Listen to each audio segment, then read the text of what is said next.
Bueno, pues lo primero y antes de nada, siempre dar las gracias a quienes... Espérate que se... Coño, tampoco pasa la cara con el libro. Y lo importante es el libro, lo importante no otra cosa. Bueno, que eso, que siempre antes de nada, pues agradecer a quienes siempre están apoyando estas iniciativas y estas cosillas. En este caso, el Sindicato Andaluz de Trabajadores y Trabajadoras, de aquí de San Lucas, que bueno, yo no es la primera vez, siempre que les digo cualquier cosa, hacer cualquier historia, siempre me tiene las puertas abiertas, o sea que antes de nada agradecer siempre esa predisposición, ¿no?, a cedernos los espacios que son muy importantes para poder organizar estas cosas. Y bueno, yo soy Virginia Piña Cruz, ella es Ani, yo vengo de Jaén, ella viene de Jerez, y bueno, nos hemos unido un poquillo aquí para organizar esta cosilla, este fanzine, que bueno, si decís que yo vengo hoy de Jaén, vengo de un viaje un poquillo largo y a lo mejor pues bueno, estoy un poco espesa, me pongo a leer mucho, tengo aquí mi apuntillo y mis cosas, y a lo mejor de parillo, me puedo quedar así pensando, yo qué sé, cualquier cosilla de esas, que me la perdonéis porque llevamos unos días muy ajetreadillos. Y bueno, eso, vamos a hacer esta presentación del fanzine, un poco pues cómo surgió la idea, el proyecto de Mujeres Andaluzas que hace la revolución, que lleva ya bastantes años, cómo surgió este fanzine, porque son cosillas un poco diferentes que tienen mucho de las dos, sobre todo este fanzine tiene muchísimo de Ani, sin ella evidentemente no habría sido posible hacerlo, porque es que mirad la preciosidad, y ella ahora también explicará un poco pues cómo lo ha hecho y en fin, pues su historia también. Y bueno, yo voy a hablar un poco más de lo que es el proyecto, ¿no?, de lo que es Mujeres Andaluzas que hace la revolución, que es un proyecto de divulgación feminista, no de investigación. Yo no investigo, yo solo divulgo las historias de mujeres de Andalucía que me llegan. Es un proyecto que nace en 2017 en un contexto que para mí siempre es importante mencionarlo, porque para mí mencionar los espacios en los cuales se generan estas ideas es importante, porque estos espacios, precisamente como este, ayudan al diálogo y a la comprensión colectiva. Y bueno, este proyecto surgió en un sitio muy concreto, que fue durante la ocupación que hicimos en Jaén del Cerro Libertad. El Cerro Libertad fue una finca que está a 4 kilómetros de Jaén, de la capital. Jaén es una ciudad que durante muchísimos años lleva perdiendo población muy joven, ¿no? Se está desangrando por todos lados, hay una tasa de paro increíble, más o menos a nivel de Cádiz. Y claro, nos chocaba que a 4 kilómetros de la capital hubiese una finca de 600 olivos, 6.000 olivos, de 600 hectáreas, abandonada, ¿no?, en manos de un banco, que en este caso era el BBVA, y actualmente en manos de un fondo buitre que está especulando con la tierra, como está pasando en muchos sitios de Andalucía. Y bueno, pues eso a la gente joven de allí pues nos chocaba, ¿no? Decíamos, pues ¿cómo puede ser que nosotros estemos obligados a migrar y mientras pues haya tierra aquí que esté abandonada, ¿no? Olivos que estaban podridos, o sea, la aceituna podrida. Entonces lo ocupamos y en esos espacios liberados son porque, hombre, ayudan a la generación de ideas y de diálogos anticapitalistas, antipatriarcales, anticoloniales. En ese lugar pues estábamos un día haciendo una jornada de formación donde estábamos charlando, hablando, y estábamos con una charla muy concreta que era sobre las mujeres andaluzas, ¿no? Estábamos todas así como estamos aquí ahora y estábamos preguntándonos qué es lo que pasaba con las mujeres andaluzas, ¿no?, qué espacios estaban ocupando, dónde estaban en la historia de Andalucía, y nos dimos cuenta de que había, pues bueno, yo por lo menos me di cuenta, ¿no?, también en la charla también surgió mucho de que había un desconocimiento, de que, joder, estábamos hablando de mujeres que no hace falta irse a Estados Unidos, es que estaban en nuestro pueblo, ¿sabes?, que estábamos desconociendo qué herramientas han utilizado cerca de nosotras para llevar a cabo pues prácticas que ayuden a la liberación de las mujeres, de los pueblos y de todas al final. Y bueno, yo ahí me di cuenta de eso, de que conocía, a mí siempre me ha gustado mucho leer sobre feminismo, sobre teoría, todas estas cosas. Mira, Ángela Davis me flipa, la Silvia Federici, la historia sobre la lucha antipatriarcal y todo esto me gusta un montón. Y me daba cuenta de que conocía mucho sobre la liberación de las mujeres en otros lugares de Europa, del mundo, que sabía mucho sobre la lucha antirracista en Estados Unidos, sobre la historia de las mujeres en el resto de Europa, pero que desconocía aquellas cosas que estaban pasando o que habían pasado cerca de mi casa, a escasos kilómetros de Jaén, a 300, 200, 100 kilómetros de Jaén, y que habían llevado a cabo las mujeres que yo conocía también, que también estaban dentro de mi sindicato, que también estaban dentro de organizaciones políticas en las que yo participaba. Y esas cosas, pues, hombre, me chocaban, ¿no? Y ahí fue un poco como nació Mujeres Andaluzas que hace la revolución, ¿no? En ese contexto de diálogo y de reflexión. Por eso digo que para mí los espacios que son liberados, los espacios que se producen en este tipo de conversaciones y en los cuales compartimos nuestras ideas, ¿no? Como ahora me gustaría que hiciésemos después, ¿no? Cuando termine la charla, pues poder todas hablar un poco sobre lo que nos parezca o no nos parezca lo que estemos aquí hablando. Pues eso, que es donde surgen cosas también chulas, ¿no? Que hace falta hablar y hace falta colectivizar pensamientos, ideas y ponerlas en común todas, porque de ahí siempre van a surgir nuevas cosillas. Y bueno, entonces pues eso, me di cuenta un poco que si la historia de la mujer andaluza en la realidad actual a lo mejor tampoco podía ser analizada, aunque sí, ¿no? O sea, hay muchas cosas que compartimos con muchos lugares del mundo, pero que igual también habría que repensarla un poco en no aplicar tanto, o sea, coger una teoría como la teoría feminista, por ejemplo, y cogerla tal cual y aplicarla, ¿no? Sino a lo mejor darle una vuelta y pensar qué cosas estábamos aquí necesitando, que a lo mejor pues, en otros lugares no estamos ocurriendo, ¿no? Por ejemplo, la lucha por la tierra en Andalucía, yo creo que es importante, ¿no? Con los 4 millones de hectáreas que tenemos aquí. O sea, que es importante repensar a lo mejor la relación que tiene la mujer andaluza con la tierra y todas estas cosas, ¿no? Desde un ecofeminismo, en fin, todas estas cosillas. En que no solamente es aplicar teoría, sino un poco pensarla, darle una vuelta y ver de qué manera podemos utilizarla. Y bueno, además no solamente la historia, ¿no? de las opresiones, por así decirlo, ¿no? De los sistemas opresivos, sino que al mismo tiempo que se están produciendo esta creación, estos sistemas, también se está creando la resistencia. En el momento en el cual empieza a haber una opresión en algún sitio o un intento de coartación de libertad o lo que sea, al mismo tiempo también aparecen esas resistencias. Y las mujeres hemos elaborado herramientas propias para poder liberarnos en todos los sentidos, o sea, en todos los lugares. Y bueno, yo que soy un poco, pues, también aquí se mezcla un poco también mi profesión, ¿no? Yo soy psicóloga, y bueno, la cosa importante que hacemos siempre en terapia es buscar que las herramientas que tenemos las personas para poder enfrentarnos a lo que se nos viene encima. Un poco también eso aplicado a la liberación de los pueblos, qué herramientas han utilizado los pueblos para resistir hasta ahora, qué herramientas han utilizado las mujeres andaluzas para llegar hasta ahora, para que ahora mismo estemos aquí sentados y estemos planteándonos esto mismo, porque esto mismo que nos estamos planteando aquí no es una cosa que esté dentro de lo que se supone que deberíamos de estar hablando, ¿no? Las mujeres deberíamos estar hablando de otras cosas, no de la liberación de las mujeres en Andalucía, en Europa o en el mundo. Y bueno, un poco a eso, ¿no? Y Mujer Andaluza viene a ser un poco eso, a visibilizar también las herramientas que a lo largo de la historia las mujeres andaluzas han puesto sobre la mesa, han utilizado de muchas maneras, de muchos métodos, para hoy en día poder estar aquí hablando precisamente sobre esto, ¿no? Y es un poco la reflexión que a mí me gusta lanzar, porque siempre me gusta mencionar, que bueno, un poco cuando cojamos este librillo, voy a coger el mío que ya está más raneado, ¿no? Que cuando, hombre, lo leamos y leamos toda esta historia, que un poco reflexionemos sobre qué herramientas utilizaron ellas. O sea, de qué manera, no sé, la Moricha, ¿no? Que es una mujer de aquí de Trebujena, que intentaron matarla 2 veces. O sea, de qué manera resistió, de qué manera tiró para adelante, para que hoy en día esté aquí. ¿Sabes? Porque está aquí. O sea, eso ya es una victoria. El hecho de que ahora mismo estemos mencionando a la Moricha. O María Silva. O Ana de Joda, que fue una mujer que fue una hechicera de Jaén, que fue también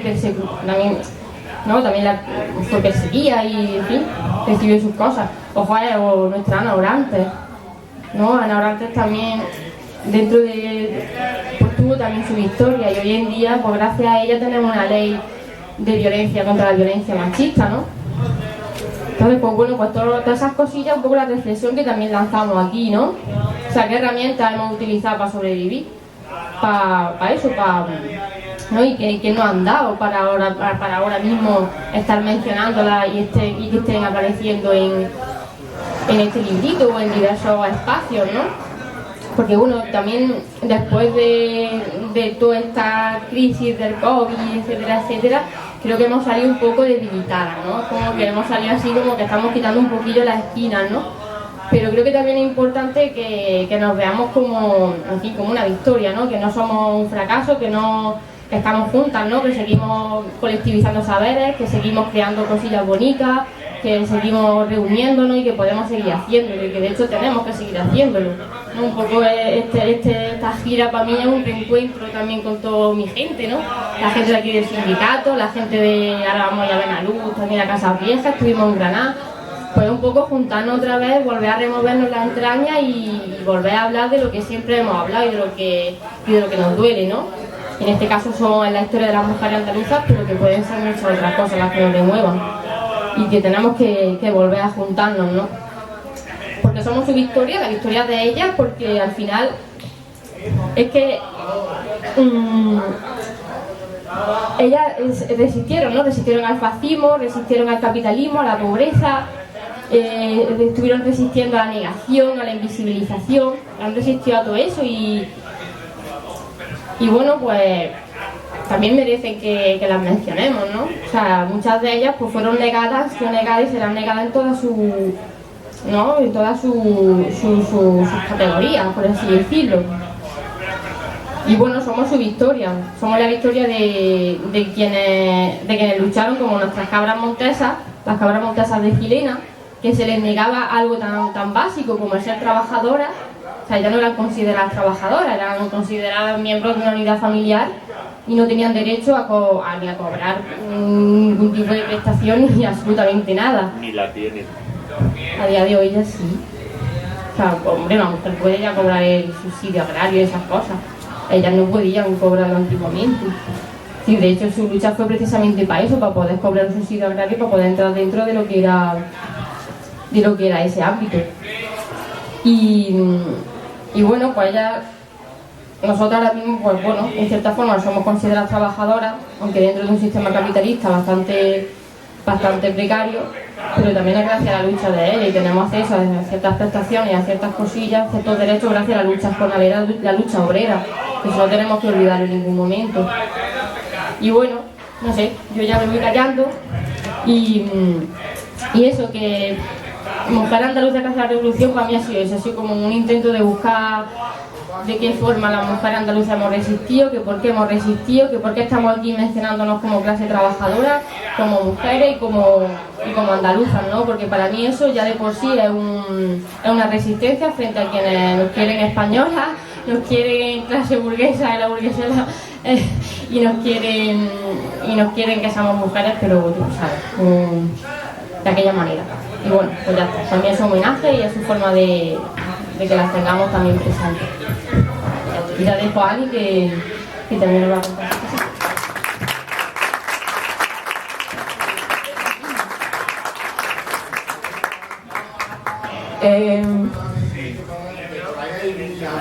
Buenas noches. Yo soy Ani. Al principio siempre me pongo nerviosa, pero luego ya me convierto en una bicha y hablo bien. Nada, yo soy Ani, me he encargado de todas las labores de ilustración, maquetación y diseño un poco del fanzine y tal. Mi intención a continuación es explicar un poco mi trayectoria. Tengo 24 años, a ver, no me han puesto en el Guggenheim, pero eso son mis cositas y os las quiero contar. Por qué empecé a ilustrar, qué me llevó a querer realizar este fanzine y un poco cómo lo hice. Yo quiero poner sobre aviso que yo no soy oradora ni política, soy ilustradora. Mi vida se basa en estar unas 20 horas callada pintando, entonces puede ser que no lo haga súper bien, pero voy a intentar explicarme lo mejor que pueda, ¿vale? Bueno, yo contaros que básicamente la pintura ha sido un poco mi pasión desde pequeña. Esto es como la frase más cliché del mundo dicha por cualquier artista, pero es la verdad. Mi madre me apuntó a clases de pintura al óleo cuando tenía 8 años, porque ya tenía cierta predisposición para las artes plásticas y tal. Siguiendo naturalmente esa corriente, hice un bachillerato artístico, pero contrariamente a lo que todo el mundo esperaba de mí, cuando llegué a cursar estudios universitarios me metí en Historia del Arte en vez de Bellas Artes. Las razones por las que tomé esa decisión son complejas, pero básicamente yo no creía en mis capacidades artísticas y aparte, bueno, una persona que tenía como un hombre que tenía como una autoridad intelectual me dijo que se me daba como el culo y que no lo hiciese, ¿no? Entonces, yo como adolescente estúpida pues decidí cambiar un poco el rumbo de mi vida por lo que me dijo un semi desconocido y así es como empecé el drama, que es estaba en la carrera de Historia del Arte 3 años sin aprobar prácticamente ninguna y bueno, yo me di cuenta que yo básicamente no quería, era súper interesante, pero yo no quería basar mi vida en estudiar a otros artistas, no, yo quería ser artista y que bueno, quizá en algún momento alguien me estudiase a mí, aunque fuese 200 años después de morirme, que es lo que usualmente pasa.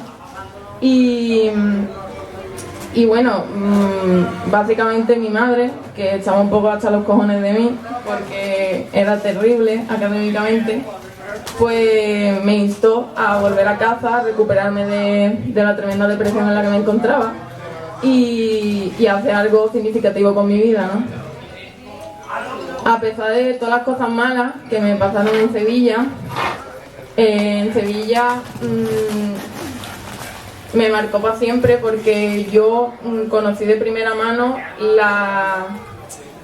las contradicciones de Andalucía en su esencia más pura, ¿no? Yo vivía en calle Feria y me juntaba mucho por esa zona, por calle San Luis y tal, y yo iba por la calle y yo veía una tienda de capirotes al lado de una casa ocupa feminista autogestionada, al lado de una basílica, al lado de una tienda vegana a granel, ¿sabes? Entonces era un poco como lo moderno y lo carca, lo local, pero lo cosmopolita, y fue un poco ahí cuando, viendo las contradicciones de fuera, fui por primera vez capaz de aceptar las que yo llevaba dentro y de aceptarme tal y como era, ¿no? Porque siempre había tenido como este complejo y esta falta de autoestima por eso, ¿no? Entre otras cosas.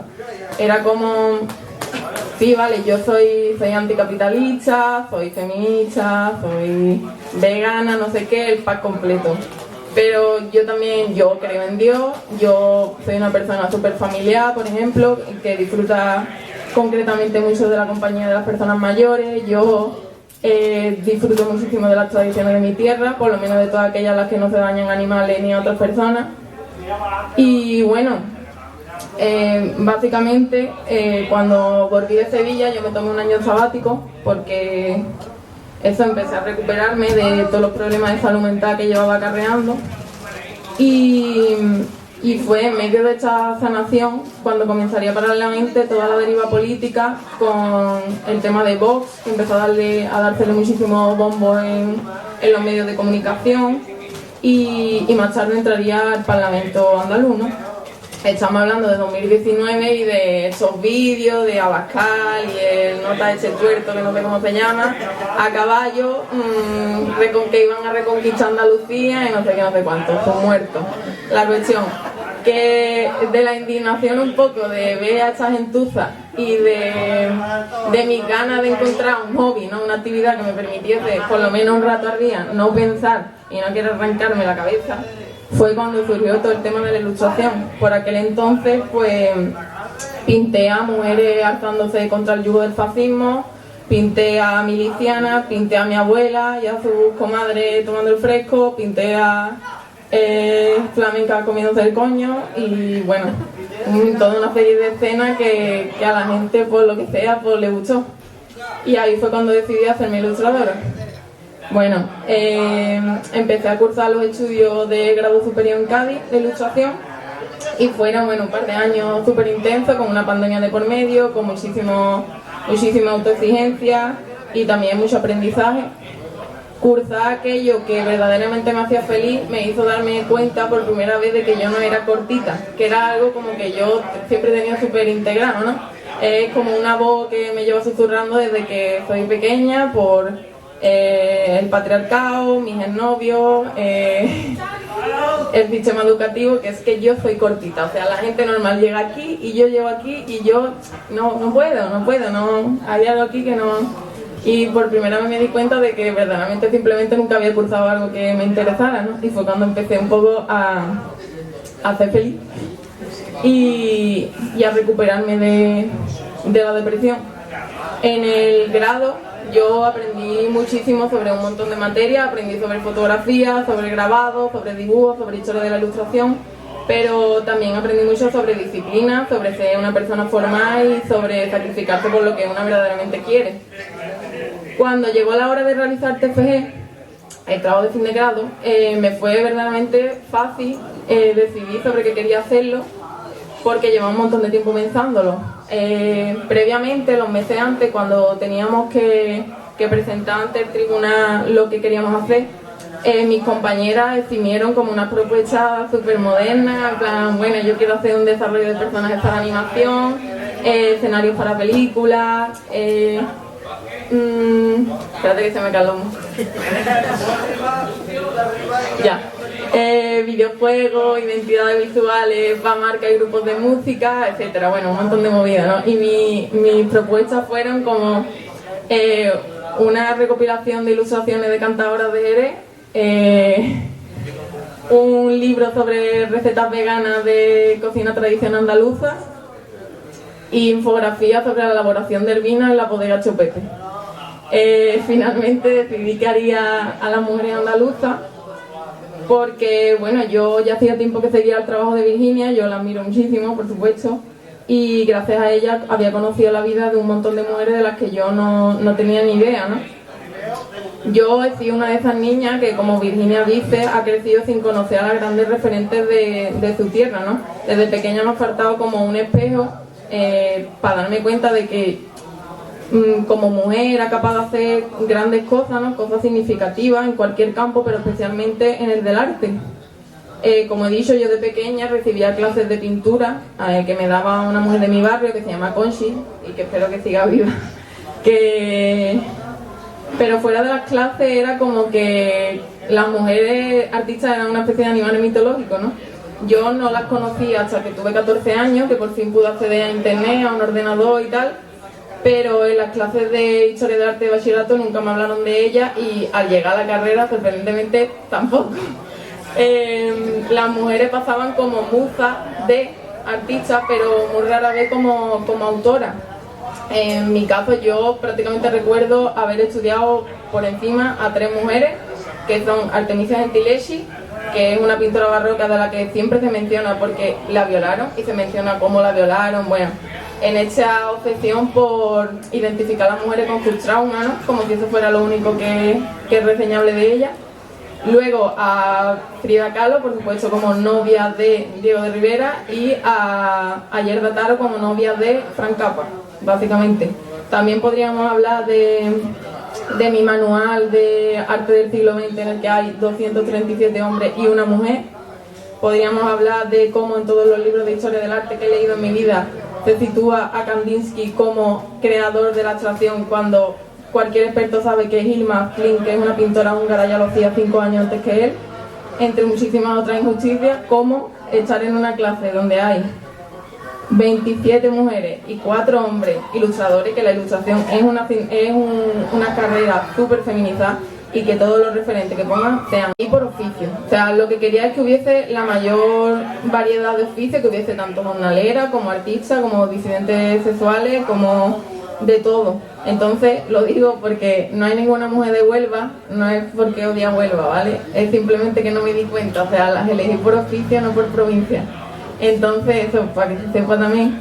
Y nada, luego decir que hubo un proceso de investigación súper arduo, porque claro, las mujeres no están inventadas, las mujeres son tal y como eran. Entonces pues, hubo todo un proceso de investigación basándose tanto en fotografía, o en el caso de las más antiguas en pintura, o ya en descripciones físicas del momento, como en el caso de Gualada, que no hay ni siquiera pintura de ella, o en el caso de Ana de Bodar, pura imaginación, porque era una hechicera del año Catapuchín, no hay nada verdaderamente de ella. Entonces, bueno, nada, decir que estoy súper contenta con el que ya se han vendido casi todos los fanzines, en realidad, casi los 600 que sacamos, y vamos, ya está otra tirada en proceso de imprimirse. Y nada, que estoy súper contenta de ver cómo mujeres mayores incluso lo leen, ¿no? De ver cómo mi abuela, mi tía, mi madre estaban como súper ilusionadas con el fanzine.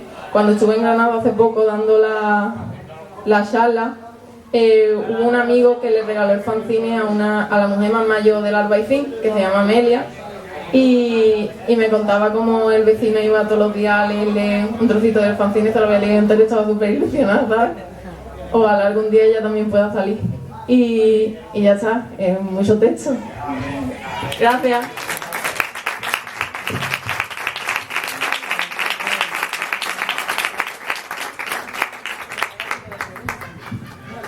Bueno, ahora la cosa es que hagamos una ronda de preguntas, que dialoguemos, que hablemos, que nos habléis de mujeres que vosotras conocéis, de San Lucas, por ejemplo, yo que sé, cosillas así que queráis comentar, lo que sea, que siempre está guay. Mucha gente. Bueno, pero primero a lo mejor que cada una nos diga un poco la historia de alguna que más os guste, más de más emoción. Vale, ¿cuáles son las que más nos gustan? Que la tengan claro, Venga, empieza tú. ¿no? Es la que más te gusta. A ver, a mí la que más me gusta, es más triste que carajo, la historia es horrible, pero es muy sentida y a mí me emociona mucho, que es la primera que puse, que es la de María Torrecilla. Espérate. Acabo de quedar fatal, la confundí con la médica, perdón. Juana Aguilar Pazo, que es de Trebuena. Y bueno, fue una mujer básicamente que un día era una buscavida que estaba como en una situación súper de pobreza, vivía con su marido y sus 3 hijos, y un día estaba cazando lo que pillaba por el campo y cazó un conejo, y pasaron unos guardias civiles y le dijeron que le diese el conejo, y ella le dijo que no le iba a dar conejo. Vino el golpe de estado, toda la movida, y entonces los guardias civiles, vengándose, fueron a por ella a buscarla. La torturaron, le hicieron beber, bueno, cetericina, toda esta movida, y ella volvió a su casa, y su marido no quería que volviese, obviamente, porque le dijeron que fuera al día siguiente, y entonces vinieron a buscarla. Bueno, en fin, cogieron a ella y al marido lo mataron, a ella le pegaron un tiro en la cara y creía que estaba muerta y la echaron a la fosa. Ella salió de entre los muertos porque no estaba muerta. Estuvo por ahí por los caminos y básicamente cuando se encontró con su hijo se enteró de que habían matado a uno de sus hijos y luego mataron al otro hijo. Entonces fue una mujer que se quedó hasta los 62 años, que murió de una broncopulmonía con ese desazón de que mataron a 2 hijos y a su marido, ¿no? Y la intentaron fusilar aquella vez con el disparo en la cara y luego la volvieron a intentar fusilar. O sea que...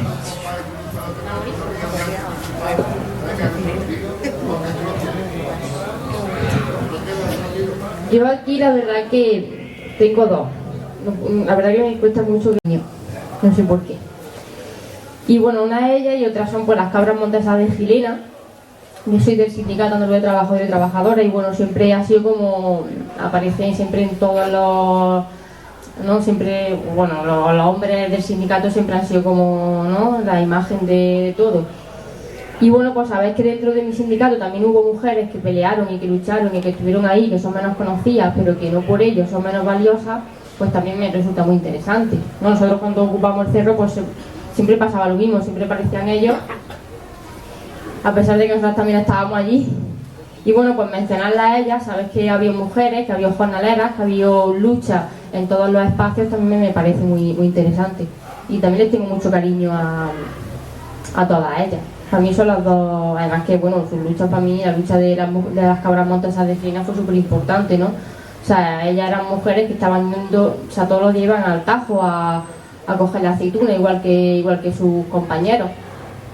¿No? Luego a la hora de poder ir al paro agrario, en el paro era cuando se acababan los tajos, cuando se acababa la faena en el campo, pues bueno, a los jornaleros siempre les dan una alternativa, ¿no? Siempre les dan pues a limpiar asfalto, a recoger maleza, en este caso a plantar pino, en el caso de las cabras montesas, a plantar pino en el monte.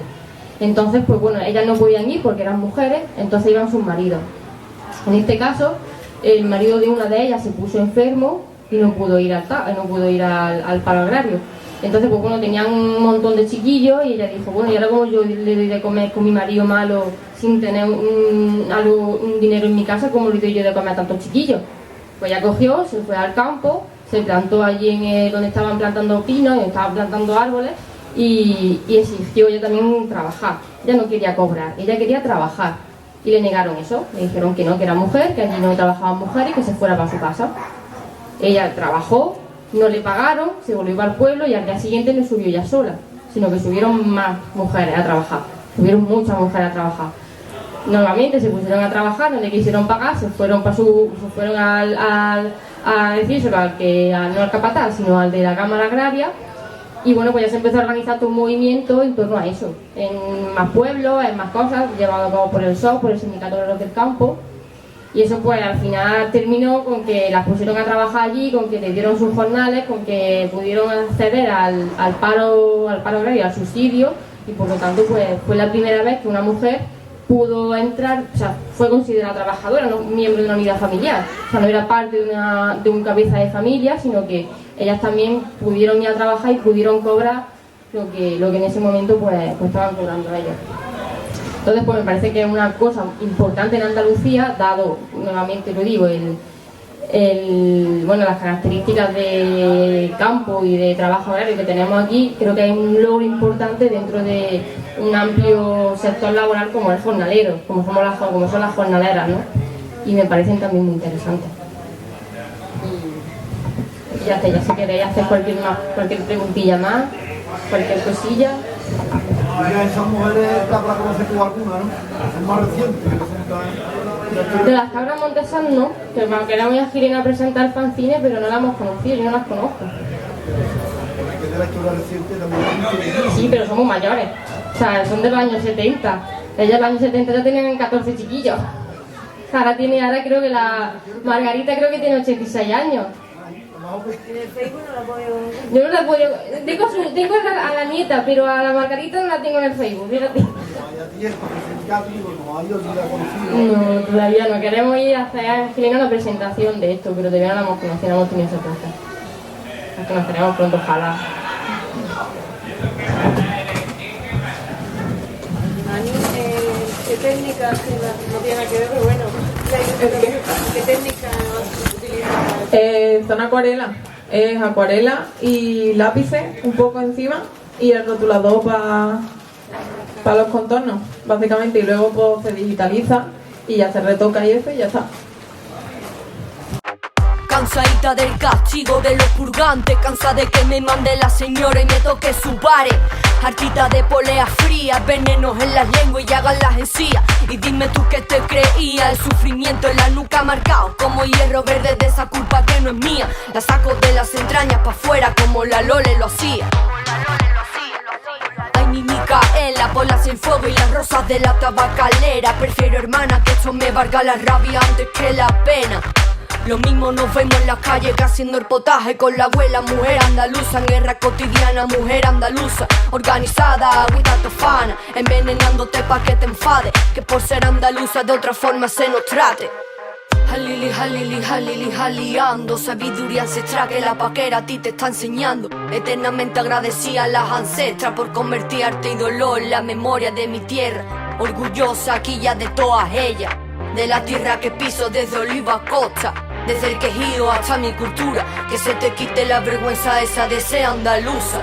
La boca prima me sabe a sangre, a pueblo condenado viví en cueva y pasa hambre, a resistencia mora, gitana y negra, a sangre unida desde la jornalera que despierta, vamos a pedir tierra. Si me cabreo clavo la peineta, te lo juro por mis muertas, te voy a arruinar la fiesta. Soy andaluza y ojalá en mi DNI me lo pusiera.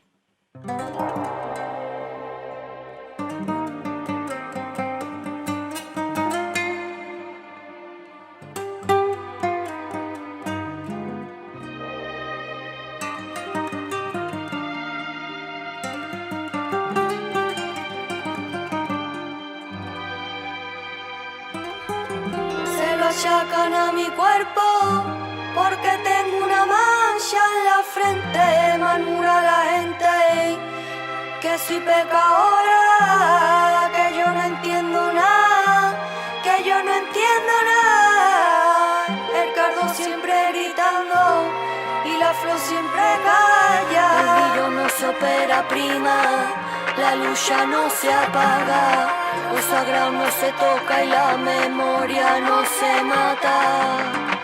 La memoria no se mata, prima, y el perdón no se roba. Cuenta nuestros orígenes, la Andalucía asoma. Y orgullosa quilla de todas ellas, de la tierra que piso desde Oliva a Costa, desde el quejío hasta mi cultura, que se te quite la vergüenza esa de ser andaluza. Y orgullosa quilla de todas ellas, de la tierra que piso desde Oliva a Costa, desde el quejío hasta mi cultura, que se te quite la vergüenza esa de ser andaluza. Son temas de la vida diaria que ocurren. O sea, esto ocurre de verdad, ¿cierto? Lo que ocurre es que nunca se había cantado. Exacto. Y lo había cantado, si se ha cantado, un hombre, pero nunca lo había cantado una mujer.